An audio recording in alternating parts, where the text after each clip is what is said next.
ప్రభావతి వాళ్ళ వదిన అలా మాట్లాడుకుంటూ ఉంటారు. ఇంతలో అక్కడికి సత్యం వచ్చి ఏంటి ఏం మాట్లాడుకుంటున్నారు ఇద్దరు అని చెప్పి అంటూ ఉంటాడు. దాంతో అక్కడ ఉన్న ప్రభావతి వాళ్ళ వదిన ఇలా అంటూ ఉంటుంది, అన్నయ్య రవి గురించే మాట్లాడుకుంటున్నాం అన్నయ్య, దయచేసి రవిని ఇంటికి తీసుకురండి అన్నయ్య, వాడికంటూ ఒక కుటుంబం ఉండాలి కదా, వాడు ఎంత బాధపడతాడని చెప్పి అడుగుతూ ఉంటుంది.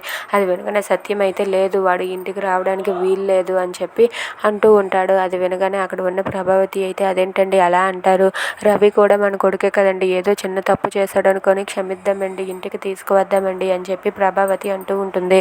అది ఇంతలో అక్కడికి బాలు వచ్చి ఆ మాట వినగానే ఏంటి వాడిని ఇంటికి తీసుకువస్తారా, వాడిని ఇంటికి తీసుకురావడానికి వీల్లేదు, వాడి ఇంటికి వస్తే నేను ఒప్పుకోను, అలాంటి వాడు ఇంటికి రావడం ఏంటి, ఈ ఇంట్లో అడుగు పెట్టడానికి కూడా వీల్లేదు అని చెప్పి అక్కడ ఉన్న బాలు అంటూ ఉంటాడు. అది వినగానే అక్కడ ఉన్న సత్యం అయితే అవును వాడి ఇంటికి రావడానికి వీల్లేదని చెప్పి అంటాడు. ఇంతలో అక్కడ ఉన్న మీనా ఇలా అంటూ ఉంటుంది, మామయ్య అదేంటి మామయ్య, తను కూడా మీ కొడుకే కదా మామయ్య అని చెప్పి అంటుంది. ఇక అక్కడ ఉన్న బాలు అయితే ఆ కొడుకు చనిపోయాడని నువ్వు అనుకో అమ్మ, వాడు నీకు పుట్టలేదని అనుకో అని చెప్పి బాలు అంటాడు. అది వినగానే ప్రభావతి షాక్ అయ్యి అలా ఉండిపోతుంది.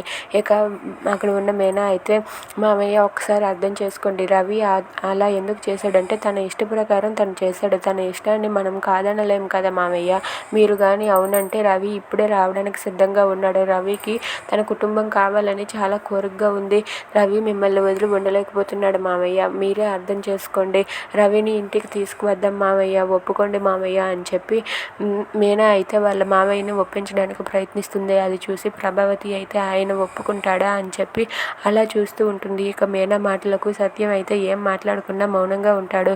దయచేసి ఒప్పుకోండి మామయ్య అని చెప్పి మీనా అయితే రవి వాళ్ళని ఇంటికి తీసుకురావడానికి సత్యంని ఒప్పిస్తూ ఉంటుంది. Thanks for watching friends, please subscribe our channel. Thank you.